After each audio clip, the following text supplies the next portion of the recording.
नमस्कार, आप देख रहे हैं राष्ट्र प्रथम और मैं हूं आपके साथ हिमानी। नजर करते हैं स्पीड न्यूज पर। प्रधानमंत्री नरेंद्र मोदी 19 और 30 सितंबर को गुजरात के दौरे पर रहेंगे। वे सूरत, भावनगर, अहमदाबाद और अंबाजी में लगभग 29,000 करोड़ रुपए की विभिन्न विकास परियोजना का उद्घाटन और शिलान्यास करेंगे। प्रधानमंत्री कार्यालय पीएमओ ने इसकी जानकारी दी है। पीएम मोदी नई ब्रांड गैस लाइन का भी शिलान्यास करेंगे, जिससे तीर्थयात्री को अंबाजी की यात्रा करने में आसानी होगी। इसके अलावा पीएम मोदी भावनगर में दुनिया के पहले सीएनजी टर्मिनल की आधारशिला रखेंगे और गुजरात में पहली बार 36वें राष्ट्रीय खेलों के उद्घाटन की घोषणा करेंगे। प्रधानमंत्री नरेंद्र मोदी भावनगर में क्षेत्रीय विज्ञान केंद्र का भी उद्घाटन करेंगे, जो 20 एकड़ में फैला हुआ है और 100 करोड़ रुपए की लागत से बनाया गया है। क्षेत्रीय विज्ञान केंद्र RSC भावनगर, दासनाला, नारीगांव, अहमदाबाद राजमार्ग भावनगर के पास स्थित है।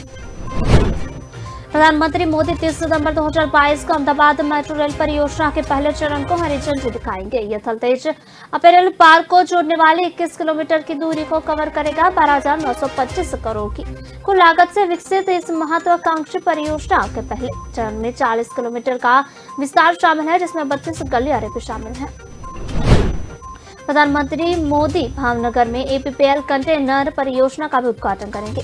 प्रधानमंत्री मोदी के मेक इन इंडिया की घोषणा के बाद भारत सरकार ने भावनगर में एक कंटेनर मैन्युफैक्चरिंग हब की स्थापना की थी। पहला प्रोटोटाइप कंटेनर 2019 में बनाया गया था। गुजरात में विधानसभा चुनाव से पहले केंद्रीय गृह मंत्री अमित शाह ने गांधीनगर के नागरिकों को बड़ी सौगात दी है। इसके तहत उन्होंने 750 बिस्तरों वाला आधुनिक अस्पताल का आधारशिला रखी है। अस्पताल Kutch radiology and imaging centre KRIC द्वारा निर्माणाधीन है। अस्पताल में OPD, इंडोर सुविधाएं, एक्सरे, रेडियोलॉजी प्रयोगशाला, ऑपरेशन थिएटर, प्रसूति ICU और अल्ट्रासाउंड सहित कई आधुनिक सुविधाएं हैं। अस्पताल का शिलान्यास गांधीनगर में गृह मंत्री विभिन्न कार्यक्रमों का हिस्सा है। शाह ने गुजरात के रूपाल में रूपल वरदायनी माता के मंदिर में पूजा अर्चना की और नवनिर्मित स्वर्ण गर्भगृह का उद्घाटन किया था। उन्होंने गांधीनगर नगर निगम द्वारा उद्घाटन किए गए एक अंडरपास पर एक कार्यक्रम में भाग लिया था। उन्होंने लेकवारा में गुजरात टेक्नोलॉजिकल यूनिवर्सिटी GTU के नए भवन का शिलान्यास भी किया था। इसके अलावा गृह मंत्री ने एम्पोट के महाकाली मंदिर में पूजा अर्चना की और यातायात विकास बोर्ड द्वारा मंदिर के विकास के लिए विभिन्न कार्यों का भी शिलान्यास किया था। शाह ने बाद में गुजरात के मानसा में शामू के एक प्राथमिक विद्यालय में शहीद स्मारक और पुस्तकालय के भूमि पूजन में भी भाग लिया। रक्षा मंत्री राजनाथ सिंह ने कहा कि भारत ने 2025 तक रक्षा निर्माण में 1 लाख करोड़ रुपए के कारोबार का लक्ष्य रखा है। यह देखते हुए कि सैन्य उपकरणों के घरेलू उत्पादन को बढ़ावा देने सरकार का एक प्रमुख फोकस रहा है। एक कार्यक्रम में एक संबोधन में उन्होंने कहा था कि सरकार ने घरेलू रक्षा उद्योगों को समर्थन देने के प्रयासों के तहत घरेलू फर्मों से सैन्य उपकरणों की खरीद के लिए इस साल के रक्षा बजट में लगभग 85,000 करोड़ रुपए अलग रखे हैं। सिंह ने कहा कि रक्षा मंत्रालय ने पहले ही 309 रक्षा वस्तुओं को 3 सूचियां जारी कर दी है, जिनका आयात समय सीमा के तहत नहीं किया जाएगा। उन्होंने रक्षा उत्पादन के लिए रणनीतिक साझेदारी मॉडल पर भी प्रकाश डाला, जिसका उद्देश्य देश में लड़ाकू जेट, सैन्य हेलीकॉप्टर, टैंक और पनडुब्बियों के उत्पादन को प्रोत्साहित करना है। Society of Indian defence manufacturers की वार्षिक आम बैठक में उन्होंने कहा कि हमें बस चलते रहना है, बिना थके चलते रहना है। भारतीय अर्थव्यवस्था के बारे में बात करते हुए रक्षा मंत्री ने कहा कि देश को पिछले वित्त वर्षों में कुल 83.7 बिलियन अमेरिकी डॉलर का प्रत्यक्ष विरोधी निवेश प्राप्त हुआ, उन्होंने रिकॉर्ड कहा। उन्होंने कहा कि पूरी दुनिया भारत के निवेश करने को इच्छुक है, क्योंकि देश के एक आकर्षक निवेश गंतव्य के रूप में उभरा है। सिंह ने कहा, यह दर्शाता है कि अब बहुत तेज गति से आगे बढ़ने का समय आ गया है। बाबा महाकाल की नगरी उज्जैन को नए स्वरूप में विकसित कर तैयार कर गया है। काशी कॉरिडोर के बाद महाकाल कॉरिडोर को भी तैयार किया गया है। महाकाल मंदिर परिसर में नवनिर्मित कॉरिडोर को लोकार्पण प्रधानमंत्री नरेंद्र मोदी 11 अक्टूबर को करेंगे। पीएम के दौरे के पहली बार उज्जैन में कैबिनेट की बैठक हो रही है। बैठक में मुख्यमंत्री युवा अद्भुत योजना सहित 1 दर्जन प्रस्ताव को मंजूरी दी जा सकती है। कैबिनेट की बैठक में शामिल होने के लिए मंत्रीगण भोपाल से उज्जैन पहुंच रहे हैं। सीएम ने कैबिनेट की बैठक के पहले कहा, महाकाल महाराज से सबके कल्याण की कामना करता हूँ। महाकाल महाराज यहाँ के राजा है, हम लोग सेवक हैं। सेवक के नाते हम लोग महाकाल महाराजा से प्रार्थना कर रहे हैं। उस समय से परिकल्पना आई थी कि महाकाल परिसर का विस्तार किया जाए। विचार विमर्श के बाद इसके प्रारंभिक चरण में स्थानीय नागरिकों और स्टेक होल्डर से चर्चा कर ये योजना बनाई थी। प्रारंभ में परियोजना की लागत 97 करोड़ थी, जिससे बढ़ाकर 856 करोड़ किया। उससे दो चरण थे। पहला चरण 351 करोड़ 55 लाख और दूसरा चरण के लिए 310 करोड़ 22 लाख की स्वीकृति दी। राजस्थान में सरकार में चल रहे सियासी भूचाल के बीच गहलोत सरकार ने भाजपा मेयर सौम्या गुर्जर को पद से बर्खास्त कर दिया है। न्यायिक जांच की रिपोर्ट आने के बाद सरकार ने इस संबंध में आदेश जारी कर दिए हैं। 23 सितंबर को सुप्रीम कोर्ट में सुनवाई होने के बाद सरकार को कोर्ट ने 2 तक कार्रवाई नहीं करने का समय दिया था। छुट्टी के दिन सुप्रीम कोर्ट का दिया समय पूरा हो गया था, जिसके बाद स्वायत्त शासन विभाग ने पद से बर्खास्त करने का प्रस्ताव तैयार करके नागरिक विकास मंत्री शांति धारीवाला के पास भिजवाया था। मंत्री धारीवाला ने हस्ताक्षर करके प्रस्ताव को मंजूरी दी। मंत्री से मिली मंजूरी के बाद स्वायत्त शासन विभाग ने आदेश जारी करते हुए मेयर के पद से बर्खास्त करते हुए उन्हें अगले 6 साल तक चुनाव लड़ने के लिए भी अयोग्य घोषित कर दिया है। केंद्रीय निर्वाचन आयोग के मुख्य आयुक्त राजीव कुमार और चुनाव कमिश्नर अनूप चंद्रा ने सोमवार को गुजरात के 2 दिन के दौरे पर आए हैं। उन्हें गांधीनगर में राजनीतिक दलों से मिलकर उनकी बातें सुनी। भाजपा प्रदेश उपाध्यक्ष गोवर्धन चिरफिया लीगल सेल के कन्वीनर परिंदु भगत ने मतदान का समय सुबह 7 से शाम 6 बजे है उसे बढ़ाने की मांग की है। कांग्रेस के विधानसभा चुनाव के मैनिफेस्टो कमेटी के चेयरमैन दीपक बाबरिया और वल्लभभाई पटेल ने मतदाता सूची से आखिरी क्षणों में कुछ खास ग्रुप के नाम कटने का मुद्दा उठाया। भाजपा ने समय बढ़ाने की मांग करते हुए दल की 1400 मतदाताओं के एक बूथ में 17% मतदान हो तो 1400 में से 980 वोटर मतदान करते हैं। प्रत्येक के लिए 1 मिनट का समय गिने तो 11 घंटे के मतदान का समय 660 मिनट ही होता है, यानी कि 17% मतदान के लिए भी समय पर्याप्त नहीं है। इसलिए मतदान का समय बढ़ाया जाना चाहिए। वहीं कांग्रेस ने कहा कि मतदाता बूथ पर जाते ही तब उन्हें पता चलता है कि सूची में उनका नाम ही नहीं है। इस त्रुटि को दूर किया जाना चाहिए। इसके अलावा मतदाता सूची में एक ही नाम 2 अलग अलग जगहों पर होते हैं, इसे भी सुधारा जाना चाहिए। दिल्ली हाईकोर्ट ने आम आदमी पार्टी के नेताओं को बड़ा झटका दिया है। हाईकोर्ट ने आप नेताओं से दिल्ली के उपराज्यपाल के खिलाफ अमर्यादित पोस्ट हटाने के लिए कहा है।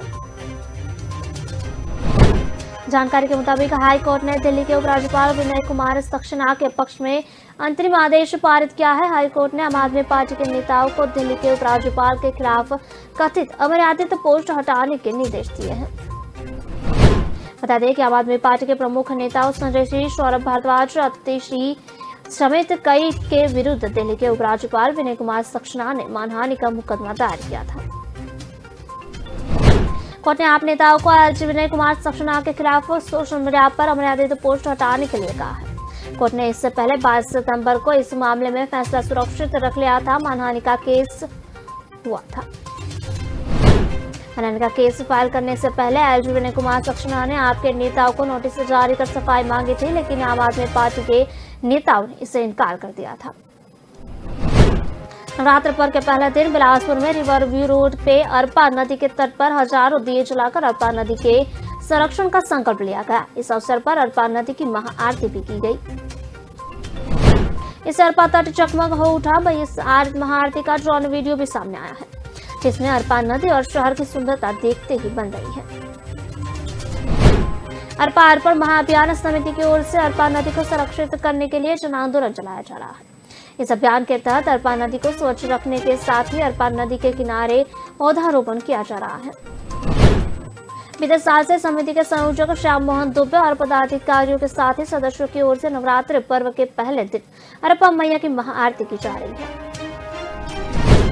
अरपा अर्पण महाअभियान की समिति के संयोजक श्याम मोहन दुबे ने बताया कि इस दौरान भक्तिपूर्ण माहौल में समिति के लोगों के साथ ही शहरवासियों ने दिए जलाए। करीब 37 मिनट तक बिना रुके श्रद्धालुओं ने अरपा मैया की महाआरती की। कर्नाटक के केंद्र और राज्य सरकार के खिलाफ प्रदर्शन कर रहे किसानों की गिरफ्तारी के बाद पंजाब में भी रोष देखने को मिला है। पंजाब के अमृतसर व तरन तारण में किसानों ने हाईवे जाम कर दिया है। किसानों के कर्नाटक सरकार को उनके किसान जल्द ही रिहा करने की हिदायत दी है, अन्यथा यह करने धरने अनिश्चितकालीन हो सकते हैं। अमृतसर के मानावाला टोल प्लाजा और हारिके में किसानों ने हाईवे बंद कर दिया है। संयुक्त किसान मोर्चा के जॉन प्रधान मंगल सिंह ने जानकारी दी कि बेंगलुरु में सोमवार को किसानों की बैठक बुलाई गई थी, जिसमें किसानों ने राज्य सरकार के खिलाफ प्रदर्शन किया। संयुक्त किसान मोर्चा के अंतर्गत पंजाब से गए किसानों को भी गिरफ्तार किया गया है। कर्नाटक से कॉल आने के बाद ही पंजाब के सभी मुख्य रास्तों को जाम कर दिया गया है।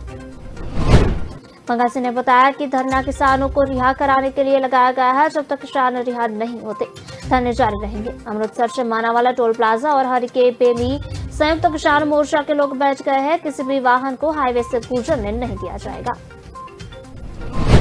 बाड़मेर जिले के गटार रोड कस्बे से एटीएम मशीन तोड़कर ले जाने का नाकाम प्रयास करने वाला एक आरोपी पुलिस ने गिरफ्तार कर लिया है। दरअसल 2 दिन पहले रात को चोर एटीएम मशीन तोड़कर रुपए चुराने की कोशिश कर रहा था। 3 बजे पुलिस को सूचना मिलने पर मौके पर पुलिस पहुंची। गाड़ी देखकर एक व्यक्ति भागा। पुलिस ने पीछा किया, लेकिन अंधेरे में वो फायदा उठाकर भाग गया। दरअसल केएसआई कंपनी के एरिया मैनेजर विक्रम सिंह पुत्र किशन सिंह निवासी जोधपुर ने रिपोर्ट दी थी कि 24 और 25 सितंबर की रात को कटार रोड में एसबीआई बैंक के एटीएम चोर रुपए चुराने की नीयत से तोड़फोड़ व छेड़छाड़ कर रहा है। जयपुर टीम की ओर से अलर्ट मिलने पर कटार रोड पुलिस को फोन किया। पुलिस के पहुंचने पर देखा गया तो एटीएम मशीन के साथ तोड़फोड़ की गई, वहीं रुपए सुरक्षित पड़े हैं। कटार रोड थाना अधिकारी बाबूलाल के मुताबिक सीसीटीवी फुटेज देखने पर एटीएम मशीन तोड़ने का प्रयास करने वाले आरोपी की पहचान तामलोर निवासी गणपत सिंह पुत्र नूनश्री के रूप में हुई। हिमाचल की राजधानी शिमला के चक्कर कोर्ट में अधीनस्थ कोर्ट के न्यायिक कर्मचारी छठा वेतनमान न मिलने के विरोध में लामबंद हो गए हैं। आज कर्मचारी काले बिल्ले लगाकर कोर्ट में काम कर रहे हैं। न्यायिक कर्मचारियों का आरोप है कि सरकार सभी विभागों को छठे वेतनमान दे रही है, लेकिन केवल अधीनस्थ कोर्ट के कर्मचारियों को ही छठा वेतन आयोग नहीं दिया जा रहा है। अधीनस्थ कोर्ट न्यायिक कर्मचारी यूनियन के मुख्य सलाहकार जेपी दरेवाला ने कहा कि न्यायिक कर्मचारी पूर्ण निष्ठा के साथ अपनी सेवाएं दे रहे हैं। यूनियन का कहना है कि अगर सरकार उनकी मांगे नहीं मानती है तो आगामी समय में कर्मचारी आंदोलन की रणनीति तैयार करेंगे। इसके अलावा राज्य कार्यकारिणी के साथ सलाह मशवरा कर सचिवालय घेराव की रणनीति तैयार की जा सकती है। उन्होंने सरकार से मांग की है कि सभी विभागों की तर्ज पर न्यायिक कर्मचारियों को भी छठा वेतनमान दिया जाए। अधीनस्थ कोर्ट न्यायिक कर्मचारी यूनियन के इस तरह से मुखर होने के चलते आने वाले दिनों में सरकार के लिए मुश्किलें खड़ी होने वाली है। ताजमहल के 500 मीटर के दायरे में सभी व्यावसायिक गतिविधियों को बंद करने के सुप्रीम कोर्ट के आदेश के बाद वे दुकानदार और कारोबारी परेशान हैं, जो पश्चिमी, दक्षिणी और पूर्व गेट के अलावा चारों कटरों में कारोबार कर रहे हैं। ताज के पश्चिम गेट स्थित एडीए की मार्केट दुकानदारों के दायर की गई याचिका में जिस पश्चिमी गेट की दुकानों में व्यावसायिक गतिविधियों का हवाला दिया गया है, वहां अवैध रूप से कई गतिविधियों को अंजाम देने के आरोप है।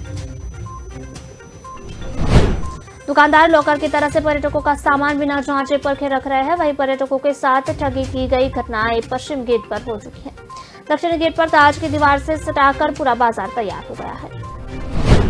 सुप्रीम कोर्ट के आदेश के बाद दक्षिणी गेट के निवासी ताहिरुद्दीन ताहिर का कहना है कि आदेश की सत्यापित प्रतिलिपि का अध्ययन किया जाएगा। जरूरत पड़ी तो ताजगंज के लोग सुप्रीम कोर्ट में अपना पक्ष रखने के लिए जाएंगे।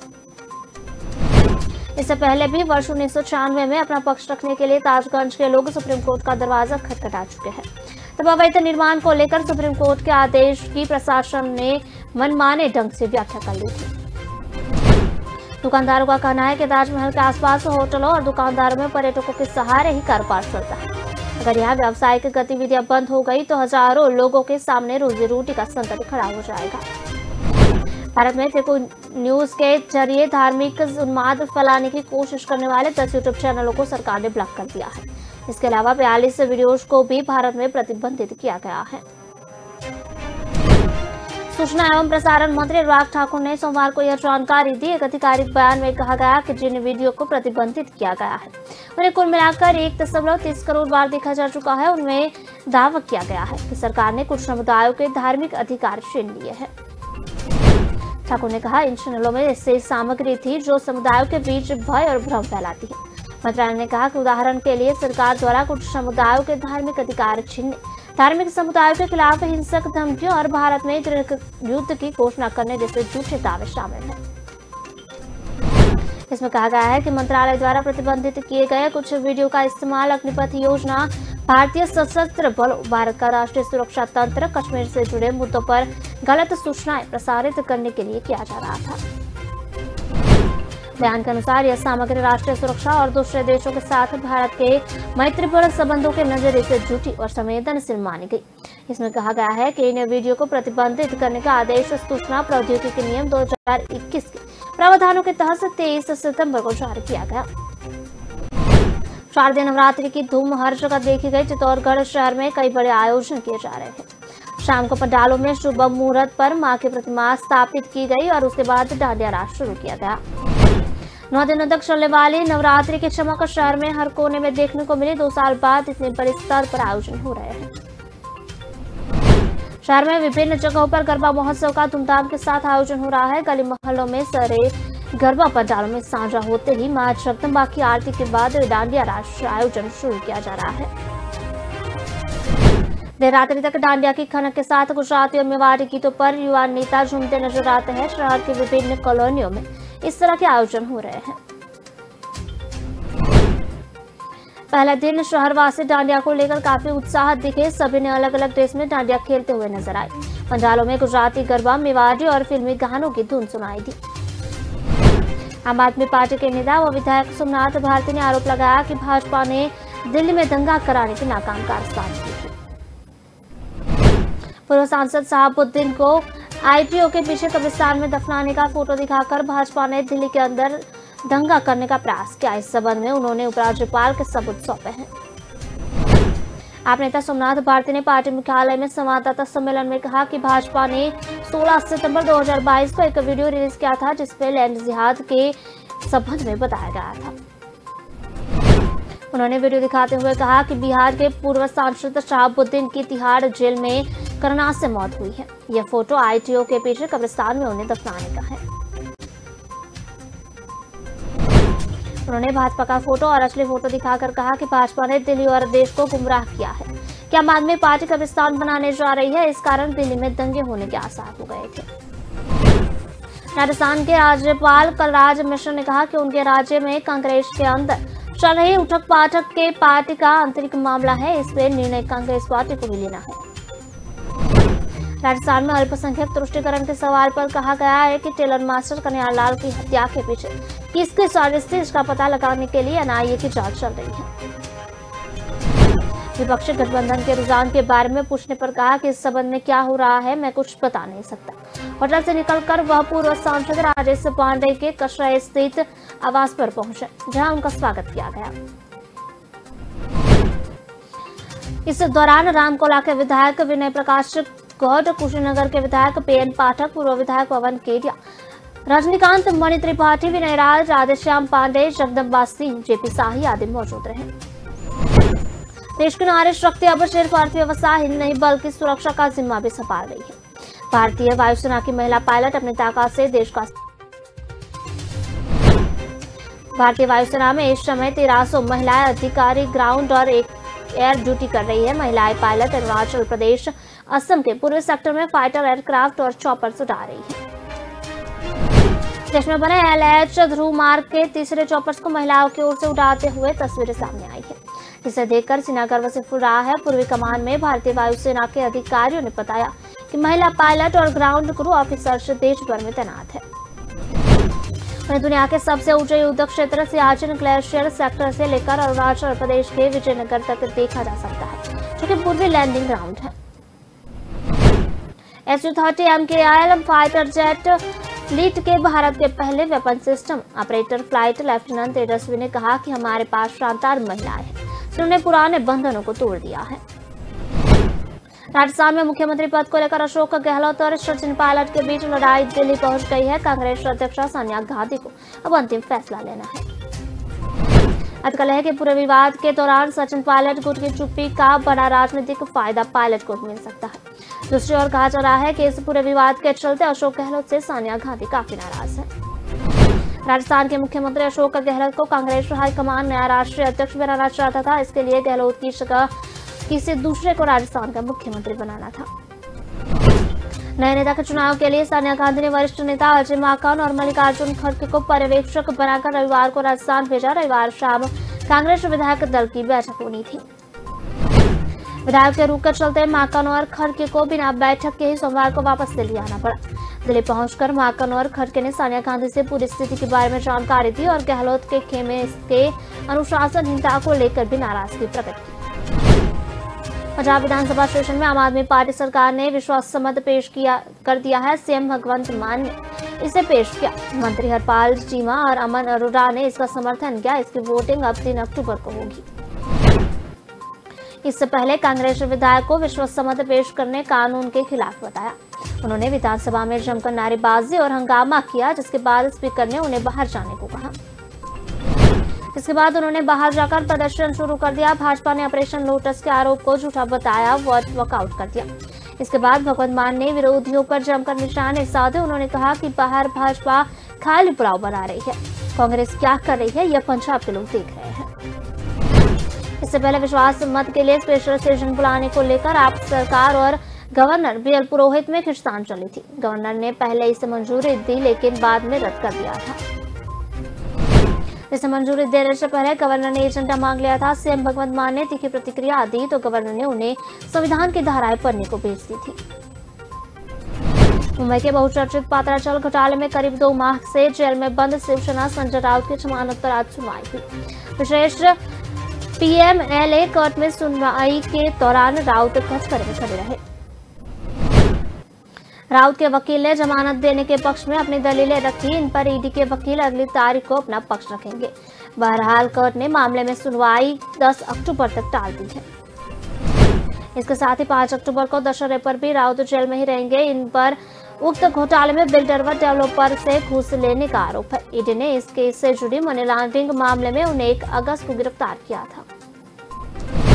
राउत शिवसेना के ठाकरे गुट के प्रवक्ता होने के साथ ही महाराष्ट्र के तेजतर्रार नेता है। वे अक्सर अपने बयानों से मोदी सरकार व भाजपा को कटघरे में खड़ा करते हैं। महाराष्ट्र की पूर्ववर्ती महागठबंधन सरकार के कार्यकाल के दौरान तो उनकी तूती बोलती थी। आखिरकार जून में एकनाथ शिंदे के नेतृत्व में शिवसेना में बगावत हुई और सत्ता पलट के बाद वे खुद कटघरे में आ गए।